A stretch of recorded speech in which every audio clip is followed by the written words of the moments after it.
hacía ponerme en posición fetal con las piernas un poco más estiradas contra el muro y luego me hacía sentarme en la cama y me volvía como a revisar la garganta y me hacía pararme y poner los brazos en la cama, apoyarme sobre los brazos y dejar el trasero hacia atrás, abrir las piernas y me empezaba a hacer como que prueba de movilidad. Ninguna de las hospitalizaciones que tuve dejó de hacer. ¿A qué se refiere con que comenzara a fregarse más en su trasero? Se acercaba y le fregaba su pene en mi trasero. Al principio, de a poco, y avanzando cada vez más.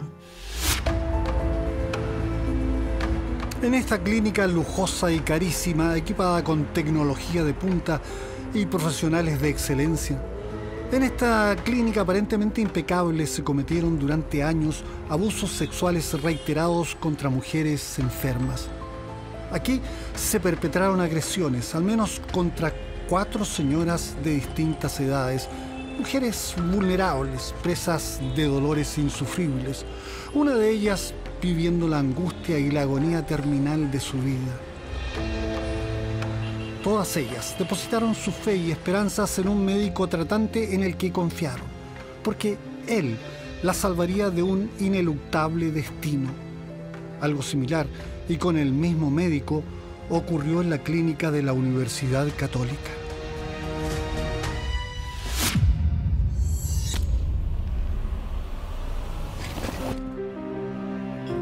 Leo en el Mercurio de un sábado del 2008 una crónica que parece levantar los espíritus en un país azotado ya por noticias amargas, incipiente corrupción, divisiones políticas y diferencias sociales.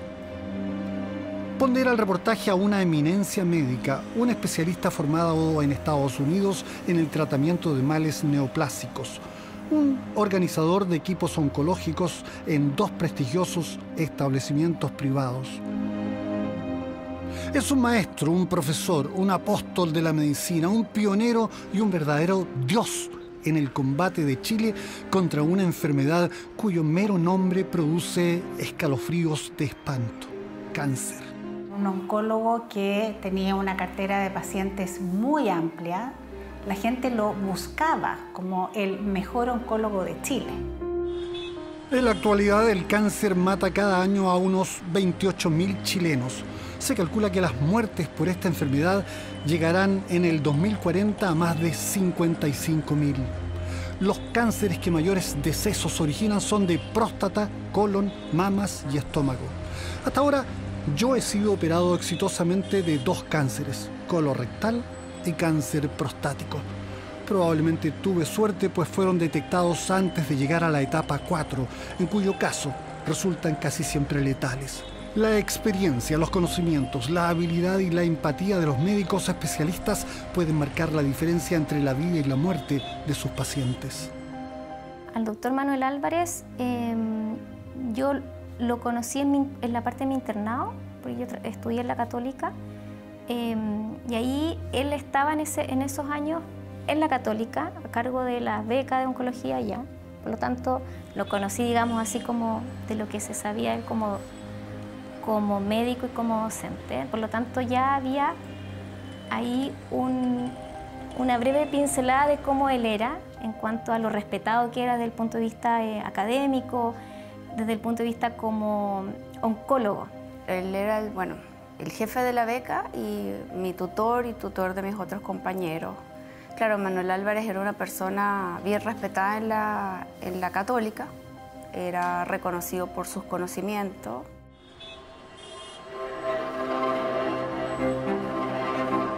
El doctor Manuel Álvarez Centeno pertenecía a ese grupo de especialistas de élite que estudió en la Universidad de Chile, se perfeccionó en la Universidad Católica y luego, durante 5 años, se desempeñó en el área de oncología médica en el Instituto Nacional del Cáncer en Washington.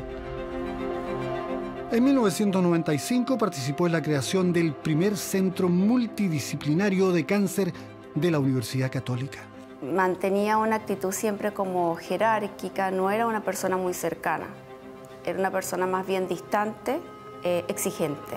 Y bueno, y eso llevaba a que uno estudiara más y tratara de aprender más, porque él siempre estaba como o interrogándonos o de alguna forma exigía que uno estuviera a la altura de estar en esa beca. Luego de más de 20 años en la Universidad Católica, el doctor Álvarez fue tentado por la Clínica Las Condes.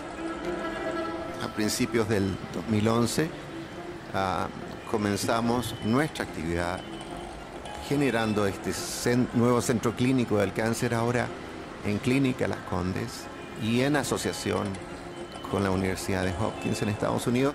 Como él llegó a la Clínica Las Condes a hacer el proyecto del centro de cáncer de la clínica, yo lo ayudé a implementar el modelo que había funcionado en la Católica.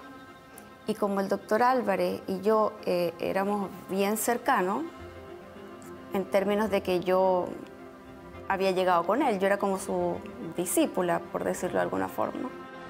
Progresivamente la Clínica Las Condes, inaugurada en 1982, se fue erigiendo en un plantel que atendía a los sectores de mayores ingresos en Santiago, con pretensiones de convertirse en el mejor campus clínico privado del país.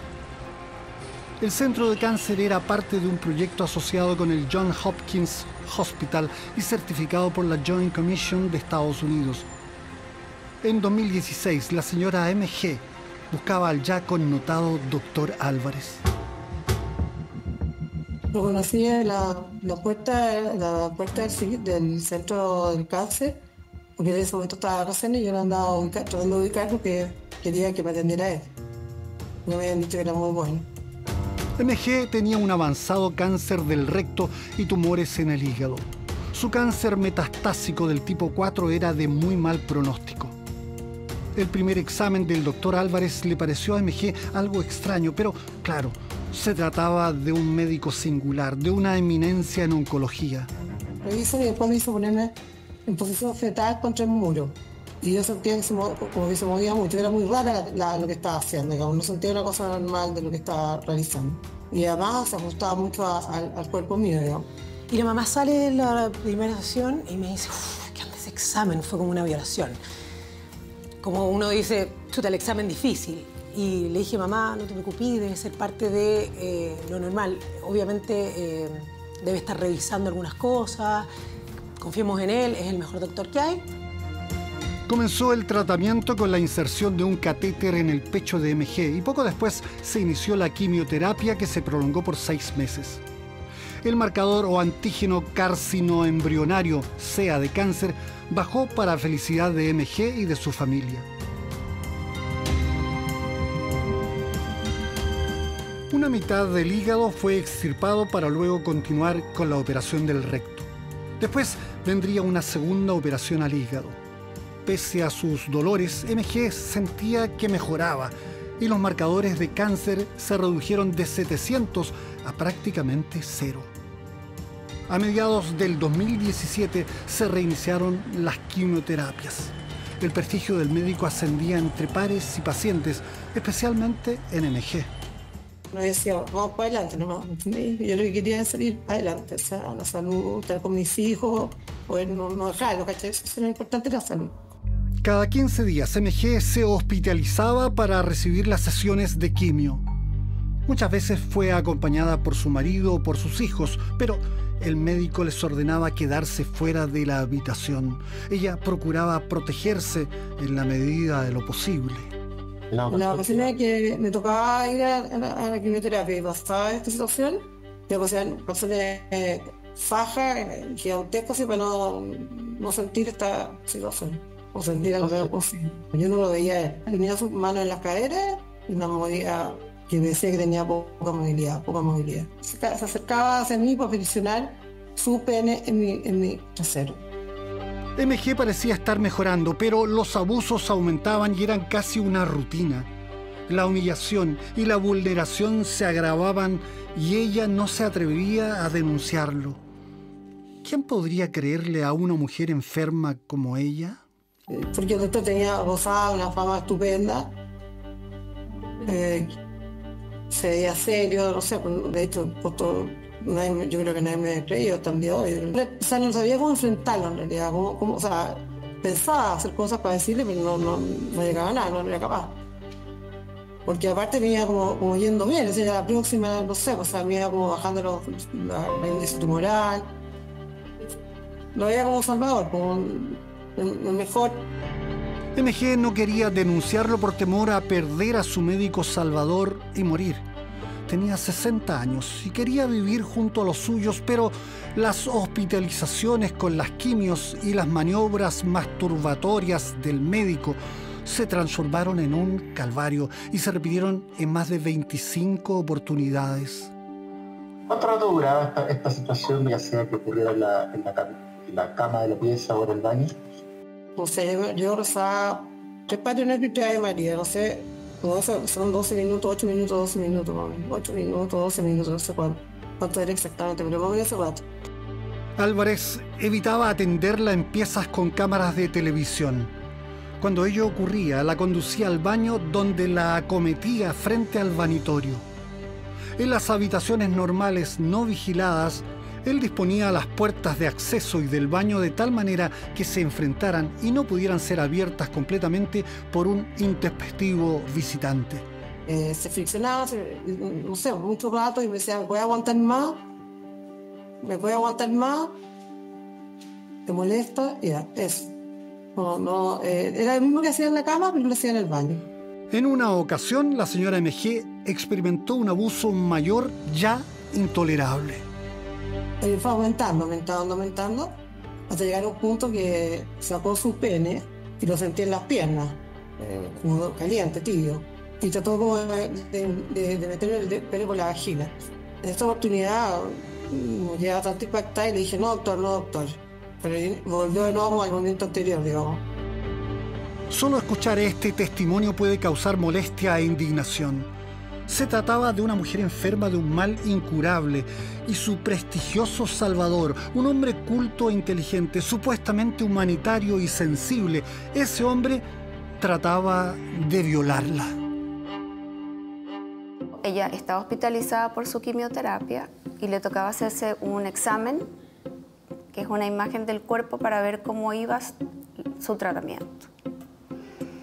Así que yo simultáneamente había otro médico de vacaciones, así que yo estaba a cargo de muchos pacientes. En octubre del 2017, el doctor Álvarez salió de vacaciones y a cargo de sus pacientes quedó Laura Itriago, la joven doctora venezolana que se había formado a su alero desde que ambos trabajaron en el Hospital Católico y juntos arribaron a la Clínica Las Condes. La doctora Itriago pronto se enfrentaría a uno de los dilemas más duros de su vida. La vi que estaba bien y me senté con ella para explicar el resultado de su examen. Y ahí ella me dijo, te quiero contar algo que me tiene muy preocupada, que me está pasando hace mucho rato y tiene que ver con la forma como el doctor Manuel Álvarez me examina. Y ahí yo le pregunté qué era. Y me contó. Me explicó la forma en que él la examinaba cada vez que ella tenía quimioterapia. Y la verdad es que yo, como que un minuto en mi cabeza, no podía creer lo que me estaba explicando porque lo que ella me estaba diciendo no era un examen físico de un médico, digamos. Así que ahí lo primero que hice fue decirle, ¿por qué no te cambias de médico? Y me dijo, es que yo no puedo cambiar de doctor porque él me prometió que me iba a salvar la vida y si lo que yo tengo que hacer es tolerar esto para que me salve la vida, yo lo voy a hacer. Doctora, exactamente qué fue lo que le dijo. El doctor le pedía que flectara su cuerpo y apoyara las 2 manos arriba de la cama y él se ponía detrás de ella afirmándole las caderas, pero colocaba su miembro muy cerca de su trasero y que hacía le movía la pelvis a ella contra su pelvis, como que frotaba el trasero de ella contra su pelvis. Según lo que ella me dijo, que yo le pregunté, porque en verdad era algo como impresionante. Yo le dije, pero ¿esto siempre ha sido así? ¿Cuántas veces ha pasado? Me dijo que había sido siempre así, todas las veces que venía a quimioterapia. que había sido progresivo y que en algún momento ella sintió que él se bajaba el cierre y que sentía su miembro caliente en la parte de atrás de sus piernas. Y que ella ahí le decía, eso no, eso no. Yo le pregunté que cuánto duraba esta cosa. Y ella me dijo, me acuerdo perfecto, me dijo, dura un Padre Nuestro y 2 Ave María. Porque eso es lo que yo hago mientras me está pasando. Ella no quería divulgar esto, no quería que esto se supiera. Pero, o sea, yo creo que ella lo contó porque se vio en una situación complicada y no tuvo otra cosa que contar, ¿no? Tenía miedo que él se enojara con ella por haberme contado y dejara de tratarla. Ella, antes de llegar al doctor Álvarez, había consultado en otro centro. Y en ese otro centro le habían dicho que ella tenía una enfermedad estadio 4, que significa que es metastásica, que es incurable, que no se iba a curar. Y lo que ella me dijo a mí era que el Manuel Álvarez le había ofrecido curarla. Lo cual no era cierto, porque ella estaba en estado terminal. Sí, no era cierto. Me dieron ganas de llorar, no sabía qué hacer, porque por un lado estaba esta persona que había sido mi profesor, que me había llevado a la clínica Las Condes, con la que yo había trabajado mucho tiempo, que le tenía respeto. Y por el otro lado tenía una paciente que no tenía por qué inventar algo como lo que me estaba diciendo, que yo le creí. Itriago se enteró que no era la primera en saber lo que ocurría con MG. Entendió que la enferma quería protegerse de los abusos sin perder a su médico que la rescataba de la muerte. Parecía querer que alguien interviniera y que todo se arreglara sin mucho escándalo. Yo a ella le pregunté si ella se lo había contado a alguien más. Ella me dijo que se lo había contado al psiquiatra que la veía, a la psicóloga que la veía y a un médico de una municipalidad. Así que yo lo primero que hice fue llamar al psiquiatra, que era de la clínica y que resultaba además que era miembro del comité de ética de la clínica. La doctora Itriago descubriría pronto que quienes acogieron las intimidades de MG tampoco osaban desnudar la verdad incómoda y brutal. Decidió hablar con el psiquiatra del hospital. Le dije, hablé con la paciente y me dijo esto, yo quiero saber si esto es verdad. Y él me dijo, es verdad, a mí ya me lo había contado.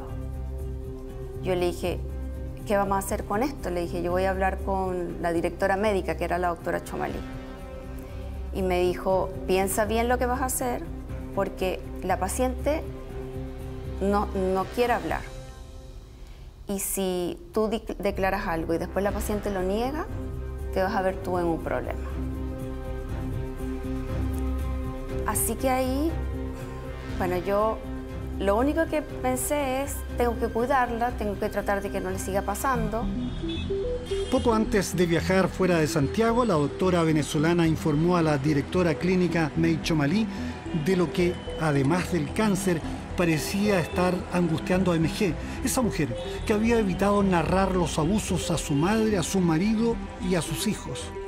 La mamá siempre habló de un examen muy extraño donde le revisaba la rigidez de la espalda, pero ella básicamente, inteligentemente, fue diciéndoselo a los doctores, preguntando por este examen a doctores, enfermeras, etc. Por los pasillos de la clínica empezaron a filtrarse rumores de que algo extraño y turbio ocurría con una paciente, y los comentarios llegaron a los oídos de Daniela Farías, la enfermera coordinadora de la unidad oncológica. Por lo tanto, yo como jefatura me siento responsable de la cantidad de pacientes que estén hospitalizados, del cuidado de esos pacientes. Pequeña, enérgica, resuelta y con actitud, Daniela investiga y rápidamente descubre que los abusos habían proliferado y estaban enquistados tras los brillantes cristales de la clínica. No lo podía creer. La propia enfermera María Esther Fierro le relató asustada haber presenciado el abuso cometido por el supuestamente intachable médico contra la paciente MG. Y ahí ella me manifiesta de que en la hospitalización anterior de la paciente, ella entró a la habitación y efectivamente lo vio al doctor Manuel Álvarez abusar de la paciente de manera sexual. Tenía mucho miedo la enfermera, ella en ese momento estaba embarazada, tenía mucho miedo de lo que pudiera pasar, por eso no lo había contado de manera como en ese día en que lo vio. Y de esa manera yo tengo la primera noticia de que esto estaba ocurriendo. De repente, el doctor Álvarez aparecía bajo una luz nueva y ominosa. La sorpresa, el estupor y las sombras se extendían en una clínica deslumbrante de modernidad. Ni siquiera lo hubiera imaginado. O sea, de las cosas posibles, no, jamás. Para mí fue un balde de agua fría.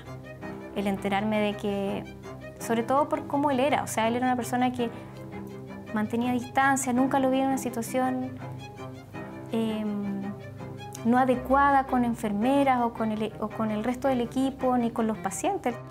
Convencida de que se trataba de algo grave, Daniela estaba decidida a escalar el asunto a las jefaturas superiores.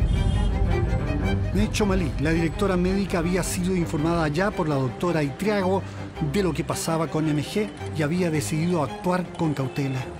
Manuel Álvarez es una persona muy conocida en el ambiente, nunca había tenido ni un atisbo de que esto podía estar ocurriendo.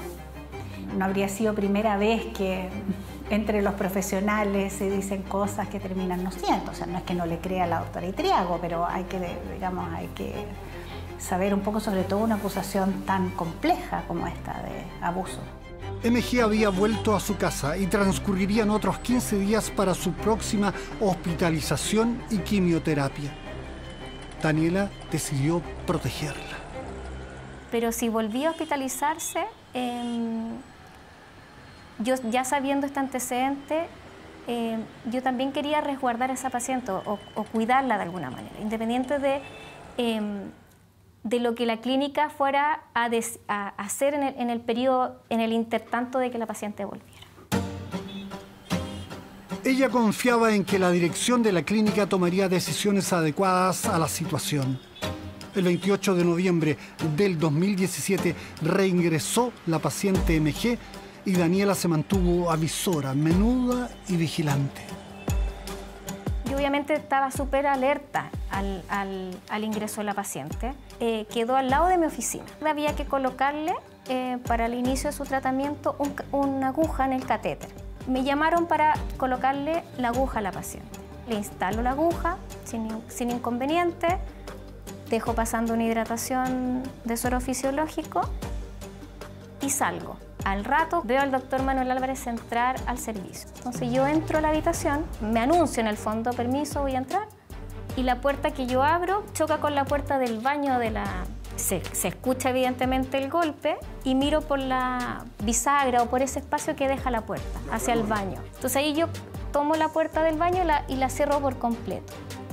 Y ahí escucho por primera vez al doctor Manuel Álvarez que dice: ahora no, estoy yo. Entonces yo sigo abriendo la puerta en fracción de segundo y ahí cuando abro por completo la puerta lo veo a él de espaldas en el fondo hacia donde estoy yo, hacia la entrada principal de la habitación, y vuelve a repetir: estoy yo, ahora no. Y ahí yo entro a la habitación, me doy cuenta de la escena que termina determinando el abuso que estaba haciendo con la paciente. ¿Qué movimiento estaba haciendo? ¿En qué condiciones? Él estaba detrás de la paciente, haciendo movimientos pélvicos hacia la paciente. ¿Movimientos pélvicos como de intentar penetrarla con masturbatorio? Claro, como si no hubiera tenido ropa, digamos, hubiera sido como si la estuviera penetrando. ¿Cuántos segundos fue esa visión? Desde que abrí por completo la puerta hasta que logré entrar, yo creo que por lo menos unos 30 segundos. En el momento que lo veo, claro, no me quedo duda en el fondo de lo que estaba viendo, de que fuera o no fuera, a lo mejor realmente la estaba examinando o no. O sea, nunca tuve esa duda, que fue un poco también lo que él planteó, de que él estaba haciendo un examen físico a la paciente. Eso bajo ningún término era un examen físico, de ninguna especialidad médica.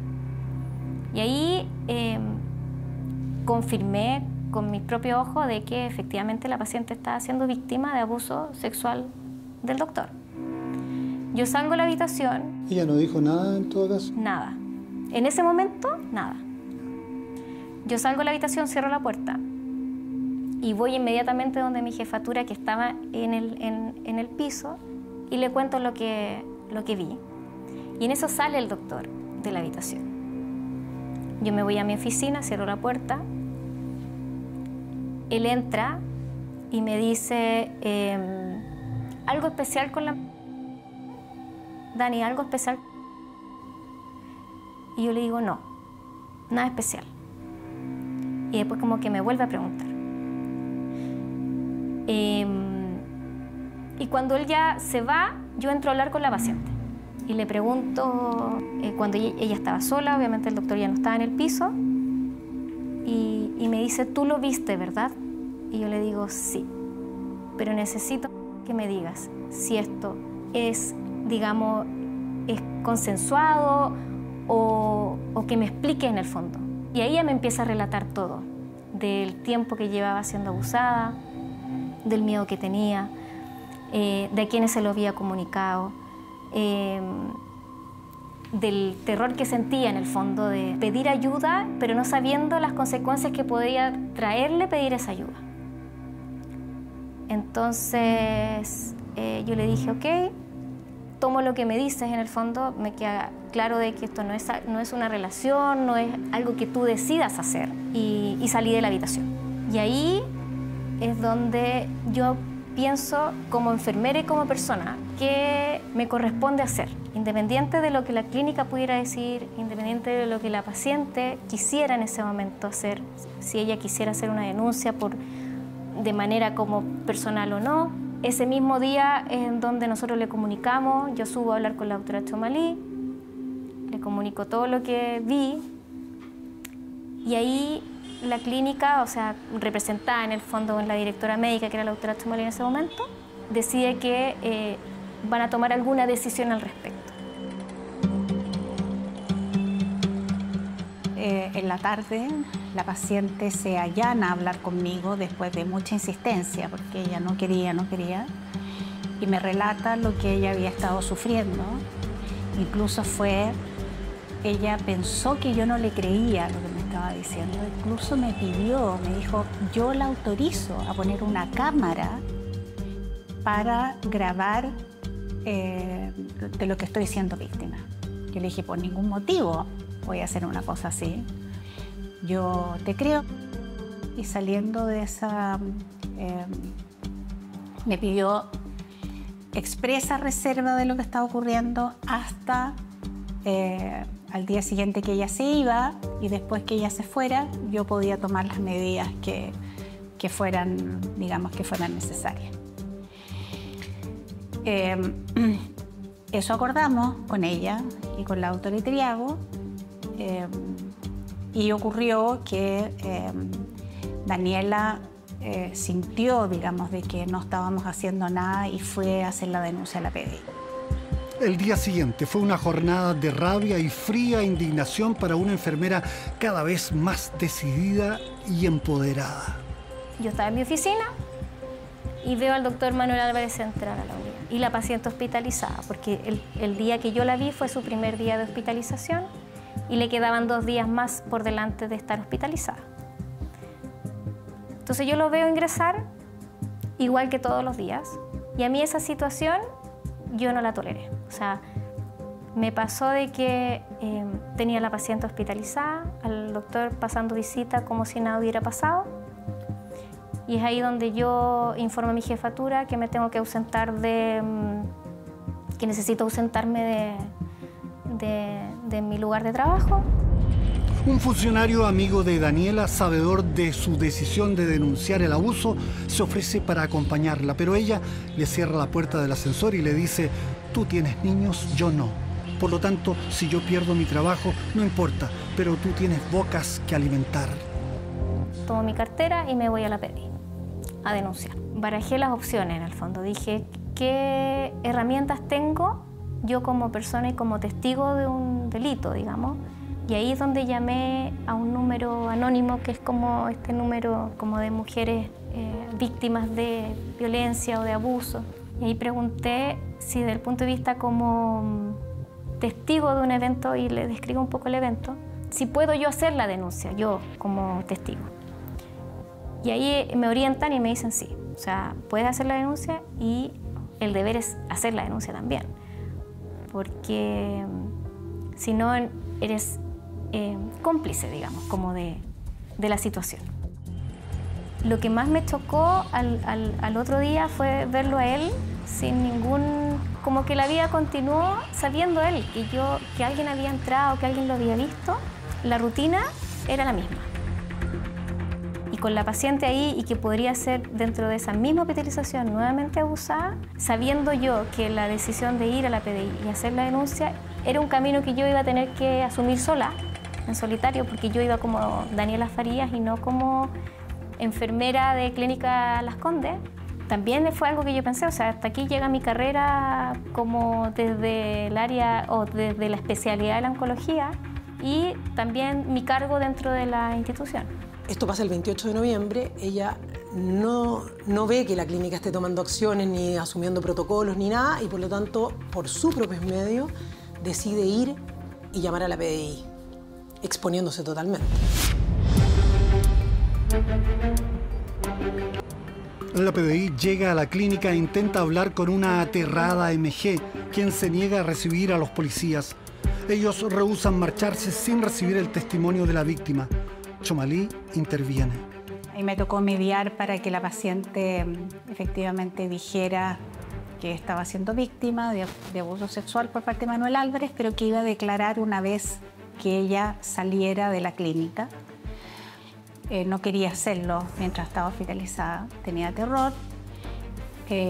Bueno, independiente de eso, en ese momento le pedí al doctor Álvarez que se retirara de la clínica y tomara vacaciones mientras decidíamos qué hacer. La doctora Chomalí escuchó a MG, quien antes ya había hablado con doctores, un psiquiatra, un psicólogo y enfermeras de la clínica. O sea, me convencí en el momento en que me lo relató la paciente. Pero, como le digo, no hice lo que a lo mejor en retrospectiva debía haber hecho en ese mismo momento a solicitud de la propia paciente.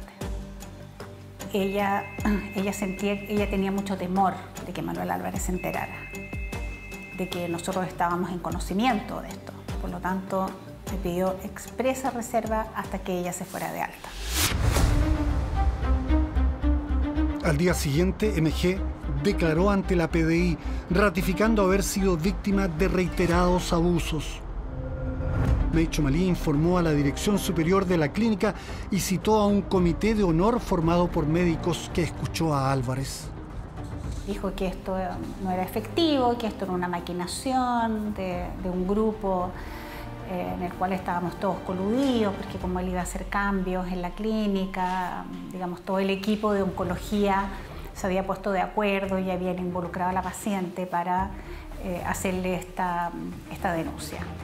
Las primeras discusiones del directorio respecto de las acusaciones que pesaban sobre el doctor Álvarez habrían sido conflictivas para el nosocomio privado, que ya enfrentaba una severa crisis económica.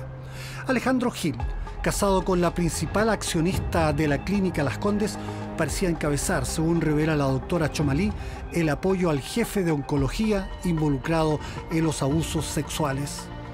Los representantes del señor Gil en el directorio no daban crédito a lo que estábamos diciendo. O sea, y decían que no era efectivo, que no era verdad, que como le habían hecho esto al doctor Álvarez, etcétera, etcétera. O sea, lo dijeron públicamente. Lo defendieron. En definitiva, el doctor Álvarez no fue respaldado y Jaime Mañalich, el nuevo gerente general de la clínica, lo despidió. Previamente, el presidente del directorio, Andrés Navarro, habló con la doctora Chomalí. Me dijo, ¿qué probabilidad crees que esto no sea cierto? Le dije, ninguna. Dale. Realmente yo sentí el apoyo del gerente general y del presidente del directorio en su momento para decir, esto no es tolerable. Pronto se inició una investigación penal con una pregunta acuciante. ¿Hubo un solo caso que involucrara al oncólogo más prestigiado de Chile? Efectivamente, se trataba de una eminencia. Mucha gente no creía que estos hechos habían ocurrido justamente porque se trataba de un médico y de las características de ese médico. Los fiscales Parra y Chambrano ya habían tenido una experiencia parecida al procesar a otro médico por abusos sexuales. Un caso de un ginecólogo que en contexto de consultas ginecológicas de pacientes que iban a verlo por diferentes motivos, ¿no es cierto?, pero exámenes ginecológicos, abusaba de ella. Y fueron, en juicio también, un comportamiento serial, digamos, en el tiempo. El ginecólogo fue condenado a 17 años de presidio por abusos sexuales calificados. Estarían ahora los elementos y probanzas para enjuiciar a un doctor aparentemente integérrimo e invulnerable, con buenas conexiones con algunos de los dueños de la clínica Las Condes. Pero al principio fue muy inseguro todo. Teníamos una sensación muy compleja de que un poco no entendíamos si éramos solamente nosotros los que estábamos viviendo esto o eran más. Y sin ser buscados aparecieron testimonios de pasadas víctimas. El primer testimonio que recibí yo fue del ex marido de una paciente que pidió una reunión conmigo muy formalmente. Dijo, ¿sabes qué? A mi ex señora le pasó lo mismo, hace 20 años atrás, en el Hospital Clínico de la Universidad Católica. Exactamente lo mismo, era paciente ella de Manuel Álvarez. Posteriormente, Chomalí se reunió con la mujer, que incluso le describió las mismas maniobras ejecutadas por el oncólogo contra MG. Le preguntó si había hecho la denuncia. Nada de eso había ocurrido porque ella lo había comentado a sus padres y sus padres le habían dicho nadie te va a creer. Por lo tanto, ahí quedó la situación. Después de eso, llegó otra paciente relatando que le había ocurrido lo mismo a su hermana, pero en Clínica Las Condes. Su hermana ya había fallecido. Y los relatos siguieron fluyendo y evidenciaban que el doctor Álvarez habría comenzado sus abusos en la década de los 90 en la clínica de la Universidad Católica, continuándolos al menos por más de 20 años. Decimos al menos porque los delitos prosiguieron en otra región del país, como veremos más adelante. Y los relatos siguieron fluyendo y evidenciaban que el doctor Álvarez habría comenzado sus abusos en la década de los 90 en la clínica de la Universidad Católica, continuándolos al menos por más de 20 años. Decimos al menos porque los delitos prosiguieron en otra región del país, como veremos más adelante. Varias víctimas y sus parientes se comunicaron con la doctora Chomalí y luego con la PDI y la Fiscalía. Creo que fue de las cosas más difíciles que me tocó a mí vivir en este caso, recibir los testimonios de estas mujeres que no se atrevieron a contarle a nadie, que cuando los contaron en sus familias no les creyeron porque ¿quién nos va a creer que él es el oncólogo de Chile? Es importante precisar que de alguna manera fueron delitos que ocurrieron desde 1996 hasta el 2018, distintas víctimas, y todas ellas fue más o menos de la misma manera o manera muy similar en torno a que hay actividades asociadas a un mandato de colocarse las víctimas de ciertas posiciones, las cuales quedaban de espalda hacia él, donde él procedería a haberle hecho actos asociados a conductas parafílicas de tipo froteristas. El frotismo o frotiurismo es una excitación sexual intensa que se produce al tocar o frotarse contra una persona de forma no consentida. Según la especialista de la PDI, el doctor Álvarez, aunque inteligente, sufre mermas en su control de impulsos sexuales con baja tolerancia a la frustración. Fija sus reglas instrumentalizando a mujeres enfermas. Entonces, ¿sabía la vulnerabilidad de sus víctimas? Sí, la sabía. ¿Tenía claro de lo que les pasaba a ella con esto? También. Sin embargo, lo que le importaba a él era satisfacer su propia necesidad. Se sabe que psicópatas famosos, particularmente delincuentes seriales, han sido sujetos inteligentes y difíciles de atrapar. Y en este caso no fue la excepción, fueron 21 años en los cuales cometió delitos. Por lo tanto, la inteligencia también les sirve para llevar a cabo su delito en sí mismo. Es difícil decirlo, pero pensar de que hay una persona como Manuel Álvarez que las convence de que él es el único que las puede tratar. O sea, para ellas no existía otro oncólogo que no fuera Manuel Álvarez. Y eso obviamente es una estrategia de Manuel Álvarez. Hacerles creer para que soporten una aberración tan grande como ser abusadas por su médico tratante.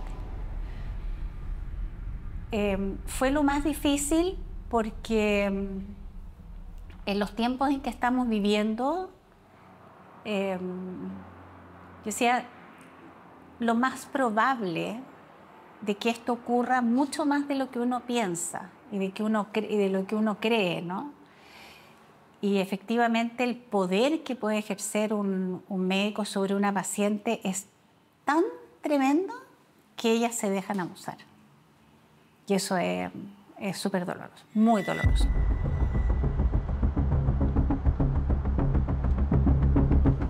Confirmaron los fiscales que 11 mujeres, algunas vivas y otras muertas, fueron víctimas de los abusos de Álvarez, pero solo 2 testimonios pudieron ser considerados en el juicio. Además de la declaración de Mejé, se obtuvo la denuncia de la señora MR. Bueno, las víctimas nos dijeron, una, ¿no es cierto?, mientras estuvo viva y además en la prueba anticipada en el juicio y la otra en el mismo juicio, no, es que yo decidí. Y yo quería vivir. Lo que pasa es que ahora hoy día sería distinto. Pero en ese momento mi razón, mi sentido era mantenerme viva. Y por eso estaba en la clínica y con el doctor. Mientras los fiscales preparaban el caso, Álvarez demandaba a la clínica logrando obtener entre indemnizaciones y otros pagos la formidable suma de 1.314.815.086 pesos que le fue pagada por la clínica Las Condes en 2020. Ese mismo año fueron echados varios de los funcionarios que habían declarado contra el doctor Álvarez, incluida la enfermera Daniela Farías, exonerada cuando aún estaba en su postnatal. Álvarez volvió a sus tierras de Magallanes y empezó a trabajar en el hospital de Punta Arenas. Y aquí viene lo francamente asombroso. En mayo de 2019 le correspondió atender a la señora GM, enferma de cáncer. Álvarez fue a su casa y la examinó en la cama. Él supuestamente fue a efectuar algún cuidado paliativo, lo cual no le correspondía. La víctima le comentó a una de sus hijas que este sujeto, aprovechándose de la vulnerabilidad de su estado físico, había efectuado tocaciones de carácter lascivo en diversas partes de su cuerpo, lo cual alertó a los familiares. El abuso en Santiago ya tiene 2 casos no prescritos, los demás prescritos, algunas fallecidas, familiares que hablan, y se va a Punta Arenas y vuelve a hacer lo mismo con una persona, te demuestra totalmente que es un cazador en serie y que es incapaz de parar, que no es capaz de contener su psicopatía. La víctima refirió esa situación, los hechos constitutivos del delito, a una funcionaria del Hospital Clínico de Magallanes, que era efectivamente la persona que debía efectuarle los cuidados paliativos en el estado del cáncer que ella padecía. Y la víctima logró efectuar la denuncia ante la Policía de Investigaciones.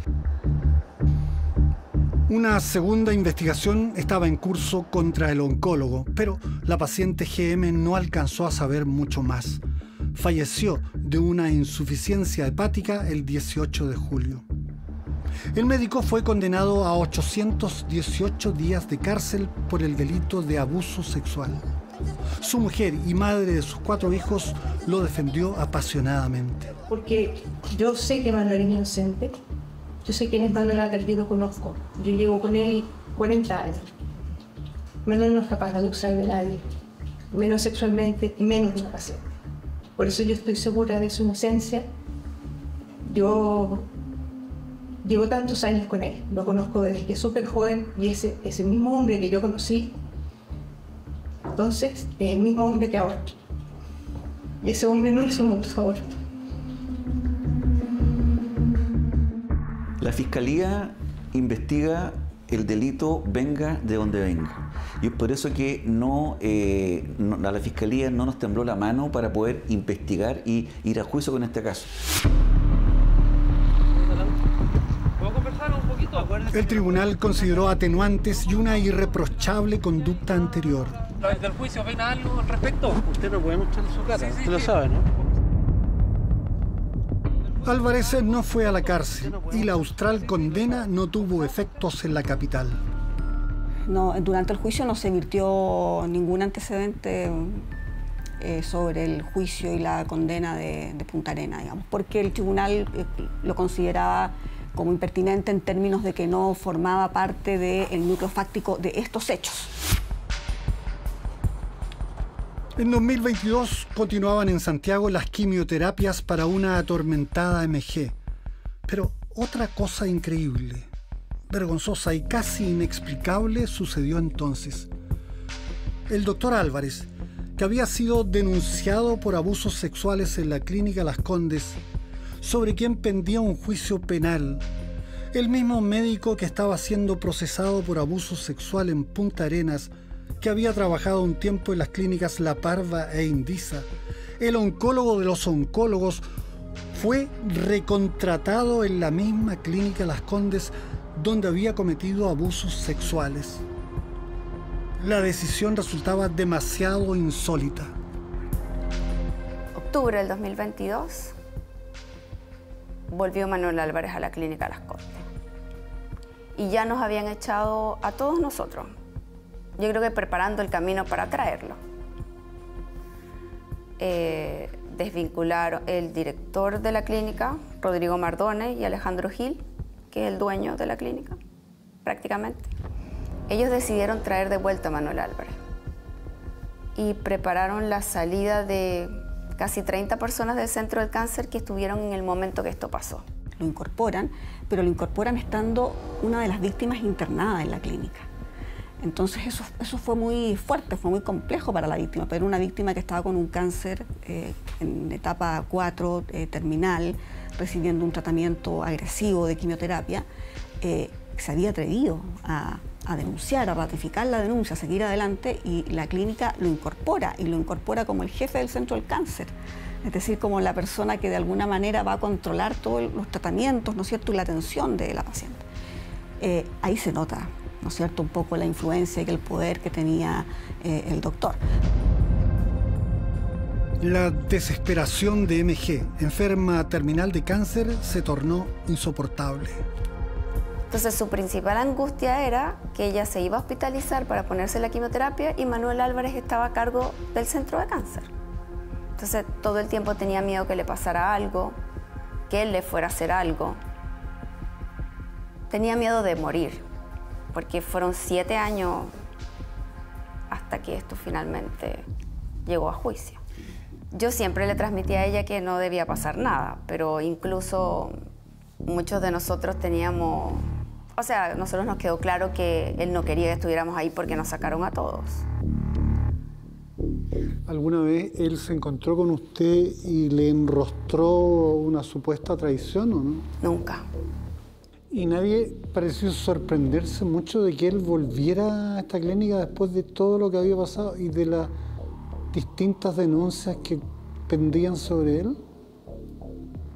Yo personalmente le dije al director médico de la clínica en ese momento que Manuel Álvarez estaba formalizado, pero él me dijo que ni a la dirección médica ni al presidente del directorio le importaba eso, porque Manuel Álvarez era inocente hasta que se demostrara lo contrario y que le iban a traer igual. Mi mamá estaba aterrada, fue un infierno. Esos meses con él adentro, tratando de interponer recursos de protección, de alejamiento, tratando de hablar con el colegio médico. Es muy difícil también escuchar y ver en las noticias relatos como, por ejemplo, que le corría el calzón, que trató de introducir su pene. Es dolorosísimo. Uno escucha a las víctimas también, otras víctimas que vivieron cosas horribles, que le eyaculó en la espalda, que se escuchaba el cierre. MG no estaba dispuesta a ver nuevamente a su agresor sexual, otra vez a cargo de la unidad oncológica de la Clínica Las Condes, y decide irse a otra clínica donde no conocía gente, donde no tenía seguro catastrófico, donde cada 15 días su familia debía gastar varios millones de pesos en las quimioterapias. Mi mamá no alcanzó a vivir mucho más. Esto fue un deterioro directo. A mi juicio, la clínica no protegió a mi mamá y es directamente causante de su muerte. MG muere el 20 de septiembre del 2023. Pero deja una declaración, una prueba anticipada y fehaciente que será fundamental en un juicio que concluirá con una condena a 7 años de cárcel. No tuvo piedad, porque una persona que viene en una condición a alguien, como estaba yo, aprovecharse de esa vulnerabilidad, aprovecharse de esa situación tan dolorosa para poder hacer eso y para poder... no es indescriptible en realidad. MG nunca quiso una indemnización de perjuicio de la clínica o del propio Álvarez. Lo único que ella quería era que ninguna mujer padeciera lo que ella padeció. Nunca más. Nunca más. Y me dijo, y Susana, para que no se pierda el foco, no demandemos nunca civilmente. Porque si se buscaba algún beneficio económico, se podría malinterpretar, aun cuando existía todo el derecho a perseguir una indemnización, que lo que se buscaba era un precedente de impunidad. La defensa del doctor Álvarez insinuó que quienes testimoniaban en su contra, incluidas las víctimas, participaban en un complot para sacarlo de la Clínica Las Condes. Pero resulta interesante escuchar parte del interrogatorio de la fiscal Parra. Doctor, fíjese que no solo doña a través de la prueba anticipada, sino que doña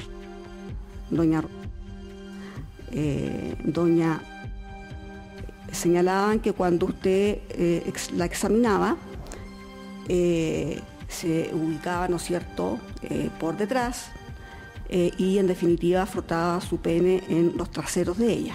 ¿Usted escuchó eso? ¿Eso es correcto? Escuché eso. Lo dijeron estas pacientes, ¿no es cierto? Escuché eso. Estas pacientes no se conocen entre sí, doctor. Eso es efectivo. Ellos dijeron eso. Son una de 1999 y la otra son de cáncer del 2016. Obviamente no froté ninguna parte mía con ellos, digamos. Álvarez reivindicaba su estilo de examinar mujeres, pero... Las prácticas de abuso que tenía Manuel Álvarez con las pacientes no se asemejan a ningún tipo de examen clínico. No, o sea, eso no es un examen clínico. O sea, en esa práctica en quien soaba, que sea la cadera o lo bruto, eso no está descrito en ninguna práctica clínica en el mundo. No, en ninguna práctica clínica del mundo. No existe.